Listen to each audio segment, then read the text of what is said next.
بسم اللہ الرحمن الرحیم۔ اللہ پاک کا عظمتوں اور برکتوں والا رجب کا مہینہ شروع ہو چکا ہے۔ مانگو تو اس مہینے میں ان کی حاجتوں کی قبولیت سے شعراء کیا جاتا ہے۔ اس پورے مہینے کے اندر اللہ پاک کی رحمتوں اور برکتوں کی بے شمار موسلادھار بارش ہوتی ہے، اور الحمدللہ یہ مہینہ شروع ہوتے ہی ہمیں جمعہ بھی نصیب ہو گیا۔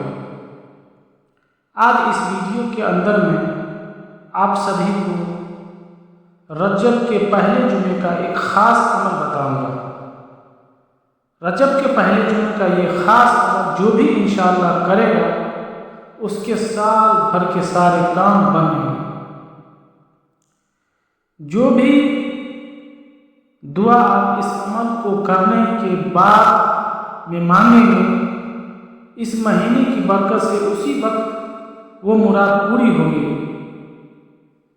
جو کچھ آپ کے دل میں مرادیں ہیں، جو کچھ آپ مانگنا چاہتے ہیں، وہ آپ رجب کے اس پہلے جمعے کو خاص عمل کر کے مانگ کر دیکھیں۔ انشاءاللہ اس عمل کو کرنے کے بعد آپ کہ دل میں جو بھی خواہش ہوگی انشاءاللہ اللہ اس کو ایک دم مکمل پورا کر دیں گے۔ ویڈیو پر پہلے آئے ہیں تو ویڈیو کو لائک کر دیں اور اپنے دوست و احباب میں اس کو ضرور شیئر کریں تاکہ دوسرے کا بھی فائدہ ہو۔ مومن کی پہچان یہی ہے کہ جو اپنے لیے پسند کرے وہ اپنے بھائیوں کے لیے پسند کرے۔ تو آپ کو یہ ویڈیو اگر اچھی لگی تو دوسرے بھائی تک ضرور شیئر کر دیں تاکہ دوسرے کا بھی بھلا ہو جائے۔ آئیے ویڈیو شروع کرتے ہیں۔ حضرت انس بن مالک رضی اللہ عنہ سے روایت ہے کہ رسول کریم صلی اللہ علیہ وسلم نے ارشاد فرمایا، جنت میں ایک نہر ہے جسے رجب کہا جاتا ہے۔ آپ صلی اللہ علیہ وسلم نے کیا فرمایا؟ جنت میں ایک نہر ہے جسے رجب کہا جاتا ہے۔ جو کوئی رجب کے پورے مہینے میں صرف ایک روزہ رکھے تو اللہ تعالیٰ اسے اس نہر سے شراب فرمائے گا۔ اس مہینے میں پیارے دوستو، اگر آپ نے اگر ایک بھی روزہ رکھا تو اللہ اس رجب کے نہر سے ہمیں شکم و شیراب کرے گا۔ اللہ خود فرماتا ہے قرآن میں، اگر یہی جمعہ رجب کے مہینے میں آ جائے تو اس کی تاثیر بہت زیادہ بڑھ جاتی ہے۔ اور ماشاءاللہ الحمدللہ اس مہینے کا پہلا جمعہ آج ہم سب کو نصیب ہوا، اور اس مہینے میں 4 جمعہ انشاءاللہ ضرور ہم سب کو ملے گا۔ تو آپ اس عمل کو کسی بھی جمعے میں ایک بار ضرور آزما کر دیکھیں انشاءاللہ۔ آئیے اب میں آپ کو رجب کے مہینے کے پہلے جمعے کا وہ خاص عمل بتاتا ہوں۔ جیسے ہی جمعے کی نماز مکمل ہو جائے، مطلب جمعے کی نماز ہم پڑھ لیں، اس وقت سے لے کر اور شام عصر کے اذان ہونے تک، مطلب جمعہ کا نماز جب ختم ہو جائے تو عصر کا اذان ہونے تک اس بیچ میں 2 رکعت آپ لوگ صلاۃ الحاجت کی نیت سے پڑھیں گے۔ مطلب جیسے ہی جمعے کی نماز مکمل ہو جائے اس وقت سے لے کر اور شام عصر کے اذان ہونے تک اس بیچ میں 2 رکعت آپ لوگ صلاۃ الحاجت کی نیت پڑھیں گے۔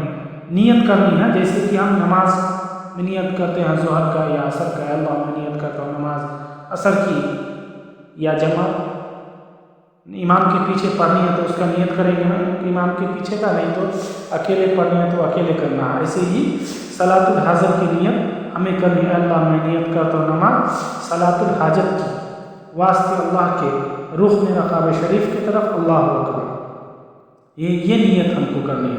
ہمارے دل میں جو بھی نیت ہو، ہماری جو بھی کام بگڑا ہوا ہو، اللہ تعالیٰ اس نیت سے ہم کو اس صلاۃ الحاجت کی نیت کرنی ہے۔